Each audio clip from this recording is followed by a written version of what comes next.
Bismillahirrahmanirrahim. Assalamualaikum warahmatullahi wabarakatuh. Waalaikumsalam warahmatullahi wabarakatuh. Alhamdulillah. Alhamdulillahilladzi ja'ala ad-dina ribatan matinan fi qulubil mu'minin.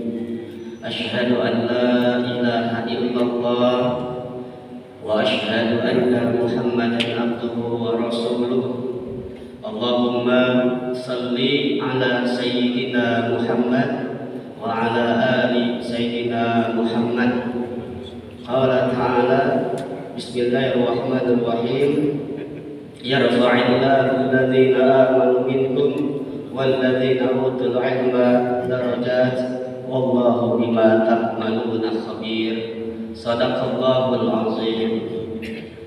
Para jamaah salat subuh Masjid Hidayah yang dimuliakan oleh Allah Subhanahu wa taala, mari kita senantiasa bersyukur kepada Allah Subhanahu wa taala. Alhamdulillah, pagi hari ini ceria, tidak hujan. Kita dihadirkan oleh Allah, dikumpulkan oleh Allah dalam nuansa yang begitu bahagia, begitu indah. Tiada lain adalah kita menunaikan perintah Allah Subhanahu wa taala, yaitu telah selesai kita menunaikan salat subuh berjamaah. Alhamdulillah. Mudah-mudahan bapak-bapak, ibu-ibu sekalian, rangkaian ikhtiar kita dari mulai pagi ini menuju aktivitas-aktivitas hari ini selalu di bawah naungan pengawasan, pertolongan, petunjuk dari Allah Subhanahu wa taala. Amin ya rabbal alamin.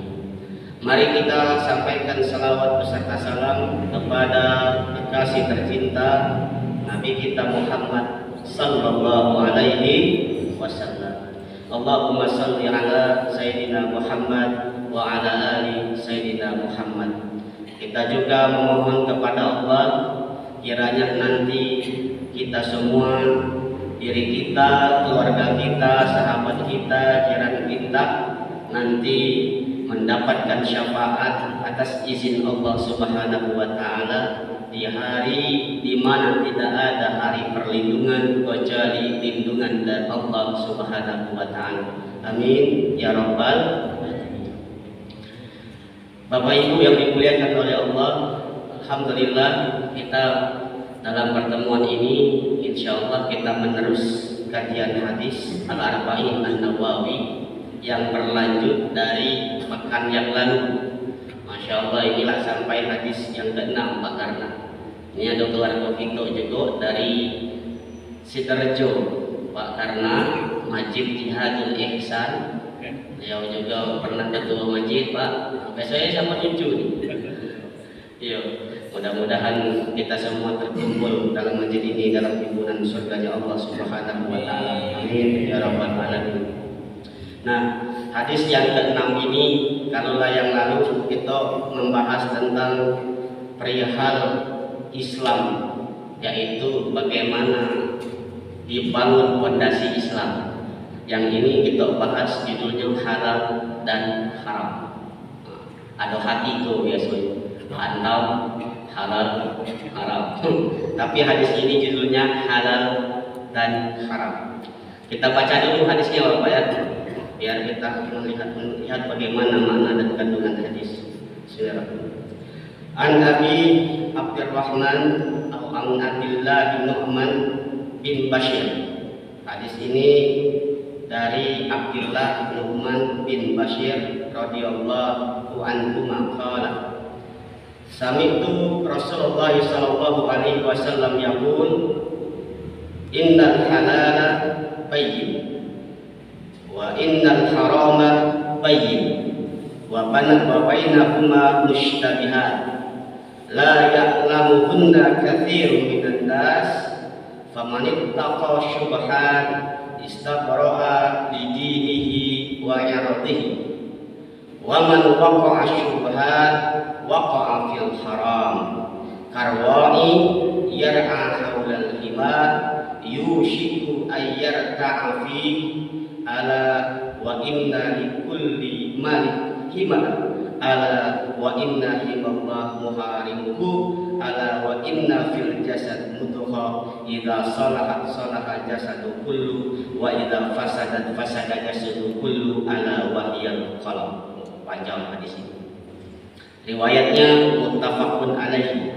Artinya hadis ini dari Nu'man bin Bashir, sahabat Nabi Muhammad, sahabat junior yang kecil dari sahabat Nabi Muhammad sallallahu alaihi wasallam. Bahwasanya Nu'man ini yang masih kecil pernah mendengar suatu ketika Nabi Muhammad berkata. Apa kata Nabi Muhammad dalam hadis ini? Innal halala bayyin. Sungguh yang halal itu jelas. Wal harama bayyin. Yang haram juga jelas. Wa ma bainahuma, adapun yang samar-samar, yang halal tidak tahu, apakah haram tidak tahu, itu disebut dengan perkara subhan. Jadi dilanjutkan katanya yang sama-sama termasuk perkara subhan. Sedangkan orang yang jatuh dalam perkara yang samar-samar tadi berarti dia jatuh dalam perkara haram. Seperti pengembala yang mengembala dekat daerah terlarang, tentu sangat risaukan dirinya. Suatu saat dia khawatir hewan gembalanya itu pasti akan memasuki daerah yang terlarang itu. Ketahuilah bahwasanya setiap raja memiliki daerah-daerah terlarang, termasuk Allah juga memiliki kekuasaan dan ruang lingkup yang dilarangkan oleh Allah Subhanahu wa Ta'ala. Di dalam tubuh manusia terdapat segumpal daging. Jika ia baik, maka baiklah semua anggota tubuhnya. Tangannya baik, matanya baik, kakinya baik. Tapi kalau segumpal daging ini rusak, maka berpengaruh juga, rusak juga seluruh anggota-anggota tubuhnya. Apa itu? Ala wahiyal qalb, itu adalah hati. Hadis ini diriwayatkan oleh muttafaqun alaihi, yaitu Bukhari dan Muslim.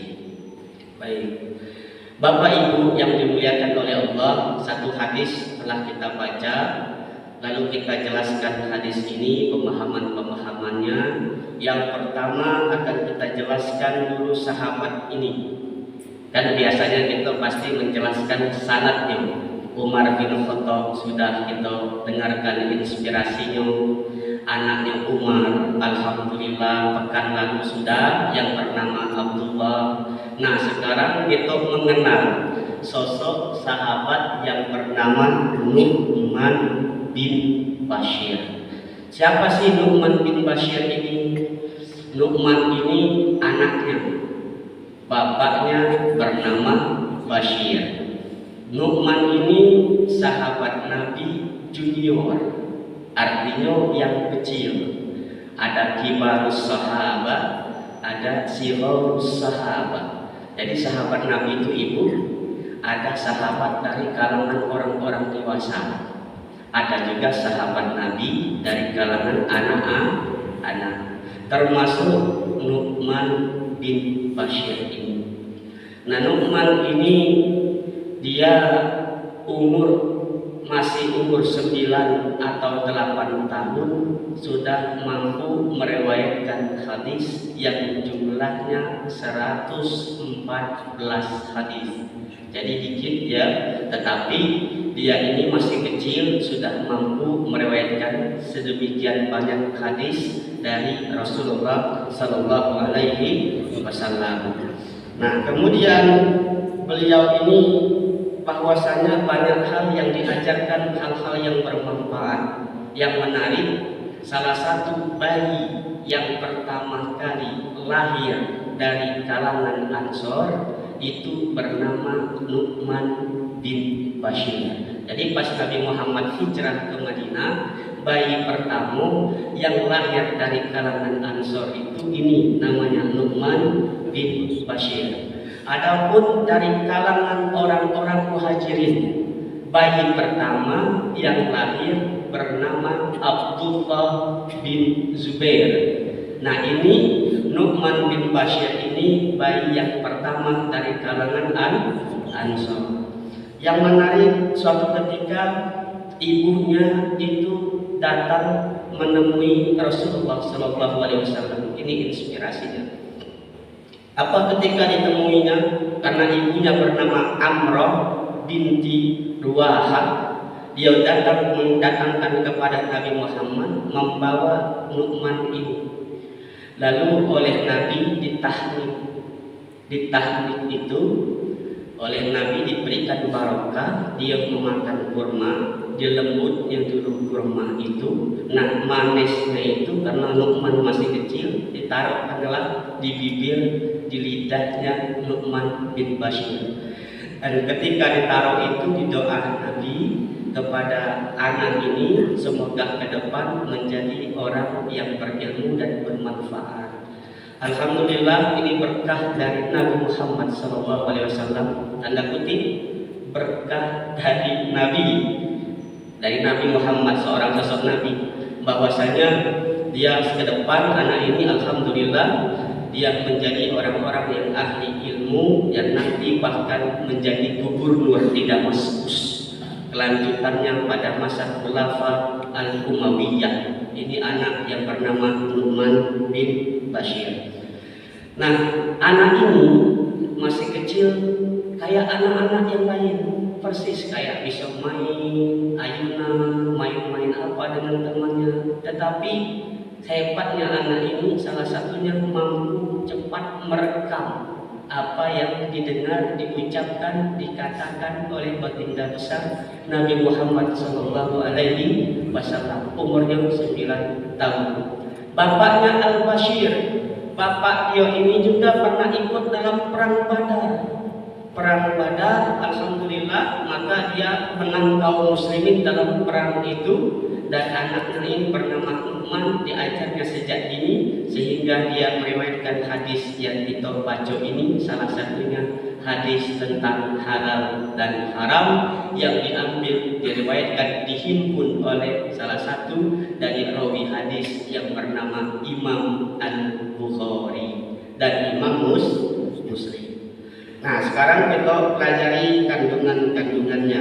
Apa sih kandungan hadis ini? Baik. Bapak Ibu yang dimuliakan oleh Allah Subhanahu wa taala, bahwa sangat penting hadis tentang halal dan haram ini untuk kita pelajari. Mengapa? Karena hadis ini yang pertama mendorong kita untuk melakukan perbuatan yang halal. Mendorong melakukan kita perbuatan yang halal. Kemudian menjauhi dari perbuatan yang haram dan meninggalkan perkara-perkara yang samar-samar tadi, yang subhat tadi. Kemudian yang kedua mendorong agar senantiasa kita menjaga kehormatan agama. Dan yang terakhir itu mendorong kita untuk tidak melakukan perkara-perkara yang memancing buruk sangka dan menjerumuskan kita pada hal-hal yang dilarang oleh Allah Subhanahu wa taala. Ada 3 minimal. 1, motivasinya, inspirasi dari hadis ini mengajak kita untuk mengerjakan hal-hal yang haram dan melakukan hal-hal yang halal dan menjauhkan dari hal-hal yang haram dan perkara syubhat. Kemudian yang kedua, menjaga kehormatan untuk agama ini, dan yang ketiga memancing atau menghindarkan kita dari buruk sangkanya kepada Allah Subhanahu wa taala, dan intinya yaitu menjaga hati. Nah, baik. Yang pertama, kita melakukan hal-hal yang halal. Ini jelas dalam firman Allah Subhanahu wa taala, khususnya dalam sisi makanan. Kata Allah, ya ayyuhan nas, hai manusia, kulu mimma fil ardi halalan thayyiban. Hai seluruh manusia. Jadi Allah ini memanggil seluruh manusia, makanlah apa yang ada di muka bumi yang halal lagi baik. Ini pas Allah memanggil seluruh manusia untuk makan yang halal lagi baik. Tapi pas diseru kalimatnya untuk orang beriman, gimana bunyinya? Ya ayyuhalladzina amanu. Beda tadi fitopnya. Kalau tadi memanggil manusia seluruhnya, entah itu muslim, non muslim, orang manapun, luar negeri, dalam negeri. Tapi kalau untuk hitungnya, ya ayyuhalladzina amanu kulu min thayyibat, makanlah yang baik-baik. Ngapa sih kalau manusia umumnya disebut kalimat halal, sedangkan kita untuk dipanggil orang-orang yang beriman tadi tidak disebut lagi kalimat halal, disebutkan makanlah makanan yang baik-baik. Ternyata rahasianya bahwa kita ini orang-orang yang beriman, Bapak Ibu sudah mesti tahu bahwasanya itu halal, itu haram, itu makanan yang tidak diridhoi, misalnya itu perbuatan yang haram, itu perbuatan yang halal. Orang beriman sudah tahu. Kalau jengki makan babi, misalnya makan apa yang ular, yang bertaring, apapun itu sudah tahu orang-orang yang beriman. Yang makanan sembelihan, yang maaf tidak disebut dengan nama Allah Subhanahu wa Ta'ala, yang cara membelinya tidak ada etika, sudah diajar untuk orang-orang yang beriman. Adapun yang ragu-ragu itu, kata Imam An-Nawawi, kalau kita ragu dengan makanan, misalnya masuk mall, ini adalah sesuatu apa daging ini tidak ada tangguhnya, logonya, Majelis Ulama Indonesia tulisannya halal. Kita ragu ini daging halal atau daging haram. Maka kata beberapa ulama, siapa yang menjauhi dari hal-hal yang samar-samar itu merupakan menjagakan dirinya dan kehormatannya di sisi Allah Subhanahu wa Ta'ala. Apa intinya? Kita kalau tidak tahu itu halal dan haram, maka lebih baik menjauh dari hal-hal yang subhan. Tapi ada kaidah usul fiqh. Kalau kita ragu dalam perkara tadi makanan halal haram, cak mana Ustaz? Kalau kita ragu dalam perkara penentuan ini sholat saya nih Ustaz, kira-kira lah berapa rakaat? Tadi saya takbir sholat zuhur misalnya, Allahu Akbar. Tapi saya ini lupa. Rakaat kedua, saya ini apa 3 rakaat, apalah 2 rakaat. Sering tak begitu? Sering kan? Itu kadang-kadang ragu ya. Sholat zuhur Allahu Akbar. Tadi perasaan pula 3 rakaat. Lalu cak mana kita ambilkan perkara ragu-ragu ini samar-samar ini? Apa yang harus kita putuskan? Nah, yang harus kita putuskan dalam hal ini, ibu-ibu, dalam kaidah usul fiknya, kita harus ambil pada keyakinan dalam hati kita. Kira-kira, oh sudah, aku yakin, aku ini pasti sudah melaksanakan 3 rakaat. Langsungkanlah bahwa walaupun tadi ragu, lanjutkan langsung sholat yang melanjutkan dari 3 rakaat. Kalau sholat zuhur 4 rakaat, berarti masih 1 rakaat lagi. Nah, itu dari keraguan-keraguan. Tapi dalam perkara-perkara subhat ini, maka kita harus menjauhi dari hal-hal yang kita anggap itu samar-samar, seperti yang diumpamakan tadi, dia mengembalakan kambing, kata hadis ini, lalu diletakkan di tempat daerah terlarang, khawatir kambing ini memakan rumput-rumput yang memilih orang-orang yang di kawasan daerah terlarang itu. Maka itu yang harus dijauhkan dari hal-hal yang disebut dengan perkara subhat di dalam hadis ini. Bapak Ibu yang dimuliakan oleh Allah Subhanahu wa Ta'ala. Lalu apa pelajaran yang kedua dari hadis ini? Kalau tadi kita tahu yang halal jelas, yang haram itu jelas. Kita tahu juga perkara-perkara yang samar-samar itu harus dijauhkan. Lalu perkara yang kedua, ini mendorong kepada kita untuk menjaga hati dalam perbuatan. Kenapa Ustaz menjaga hati?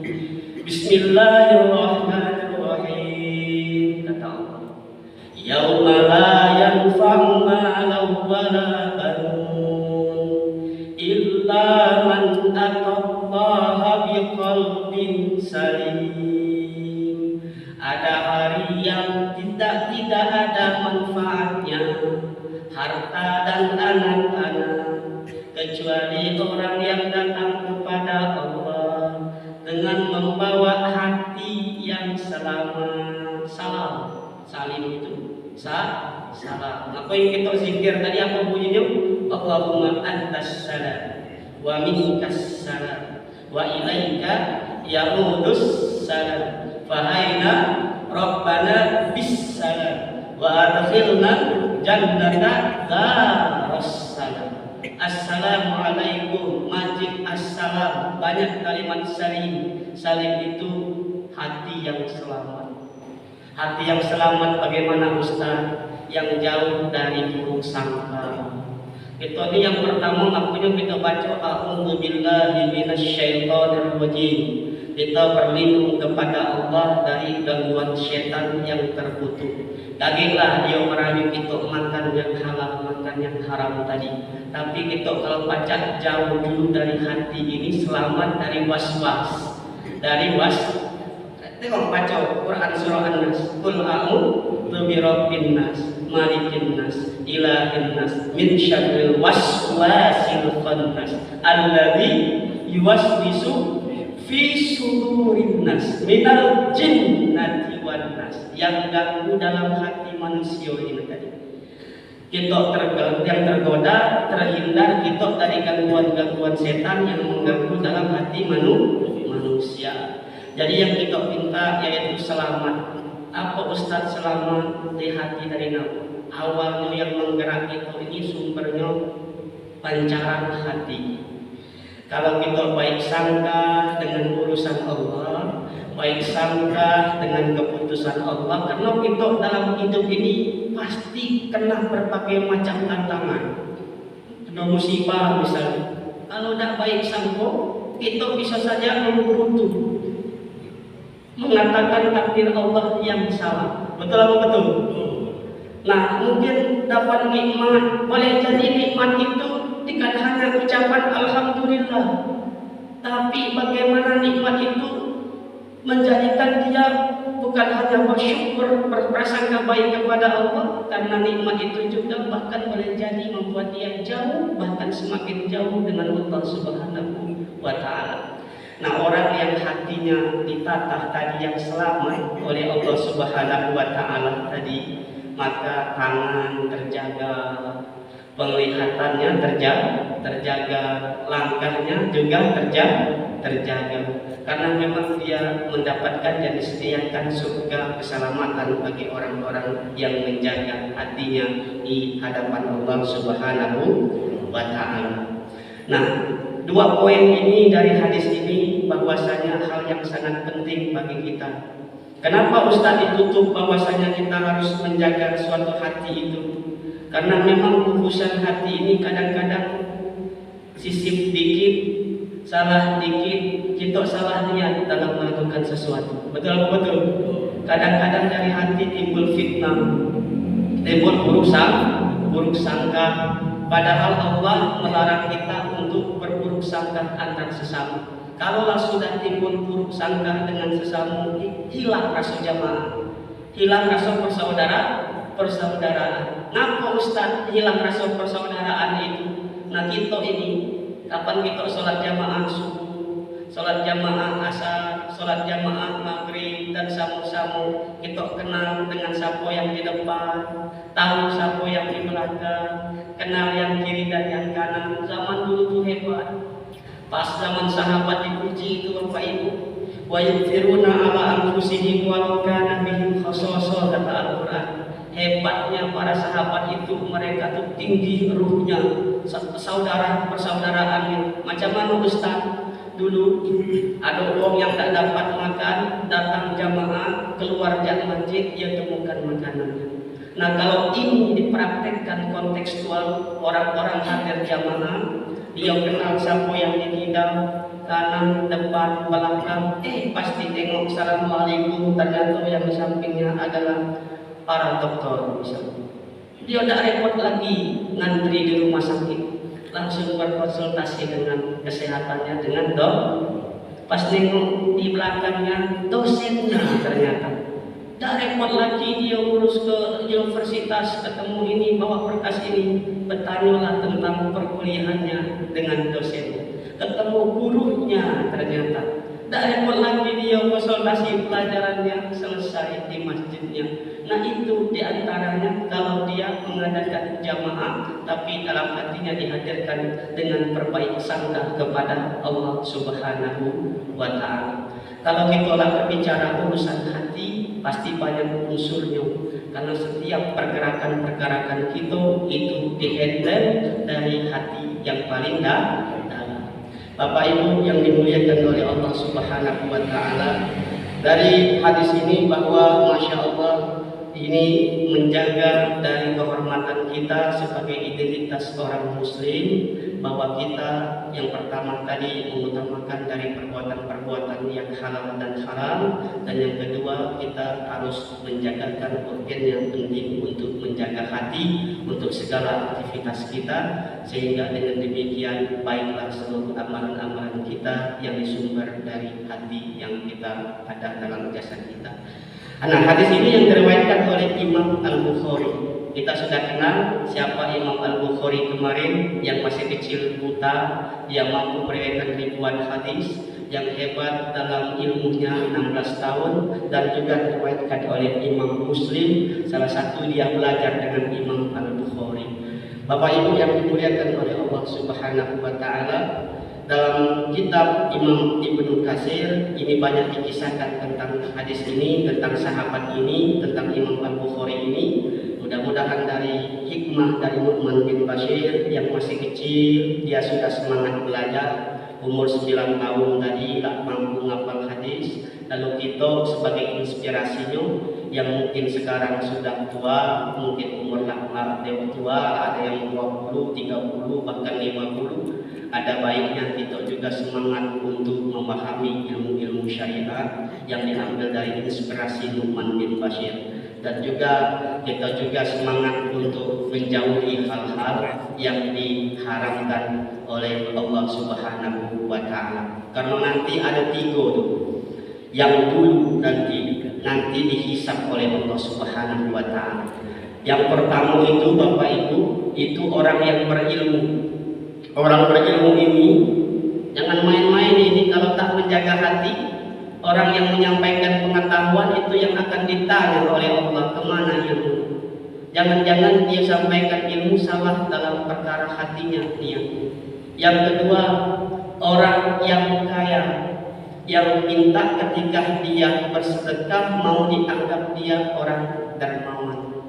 Yang ketiga, orang yang berjihad, orang berilmu, orang yang kaya, orang yang berjihad. Yang berjihad ini yang bagaimana? Yang meminta atau dalam hatinya tersirat menganggap dia minta dianggap pahlawan di sisi Allah Subhanahu wa Ta'ala. Maka 3 hal ini yang pertama dihisab oleh Allah. Orang alim, orang kaya, orang berjihad harus benar-benar menjaga hatinya dalam perbuatan-perbuatannya di sisi Allah Subhanahu wa Ta'ala. Nah, kita ini termasuk golongan yang kemana? Karena kita dari rumah datang ke sini, otomatis kita ini belajar sholat, termasuk orang yang jihad di jalan Allah Subhanahu wa Ta'ala. Maka kita hati-hati menjagakan aktivitas hati kita, termasuk mendapatkan pengetahuan. Kata Ibnu Athaillah, siapa yang merasa dirinya tawadu, merasa dirinya rendah hati, merasa dirinya hebat, pintar, alim, banyak tahajud, puasa, khusyuk sekali, orang alim, orang yang hebat, bahwa al-mutakabbiru haqqan, maka itu orang yang benar-benar sombong di sisi Allah Subhanahu wa Ta'ala. Halusnya setan itu nak mengganggu kita agar tak selamat, di hadapan Allah. Karena nanti juga ada orang yang sudah lewat jembatan Shirathul Mustaqim, lah lurus, tak tinggal masuk pintu surga, tak tinggal membuka pintu surga.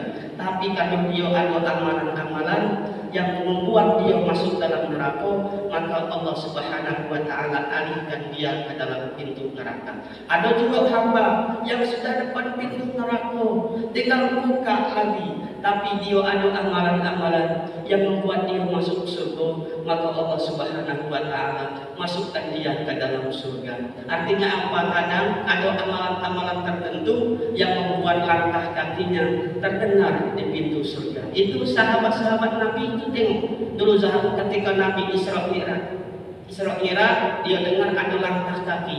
Ternyata langkah kaki itu bernama sahabat Bilal. Ditanya kepada Jibril, apa sih amalan Bilal itu? Apa yang dia amalkan? Dia istiqomah menjaga perkara wudhunya di hadapan Allah Subhanahu wa Ta'ala. Artinya apa? Kadang-kadang kita tidak tahu amalan mana. Boleh jadi kita mengucapkan tasbih dalam majelis pun, astagfirullah, itu kan ada malaikat yang menerangi kita, amin, amin, amin. Mungkin itu yang membuat kita, jangankan kita untuk mendapatkan surga, dalam dunia pun ada senter, artinya ada cahaya yang menerangi kita, tangan kita terarah, lisan kita terarah, penglihatan kita pas buka HP, wah masya Allah, langsung teralihkan berita fitnah, berita hoax, gambar ini langsung dialihkan. Mudah oleh Allah, orang-orang yang demikian menjaga hatinya ditepis langsung itu. Ke masjid dorongan Allahu Akbar, Allahu Akbar, sholat subuh, hatinya mudah terbangun. Jangankan suara azan, 1 detik suara jam tek bangun. Kadang-kadang kita bersyukur ada uang yang ketika bangun nengok di badannya ditempel. Nah di sini ada tempelan penyakit, di sini ada tempelan matu suntik, di sini. Lah kita bersyukur suara ayam sekali we, jangkrik sekali we, dibangun oleh Allah Subhanahu wa Ta'ala. Maka banyak berbaik sangka kepada Allah Subhanahu.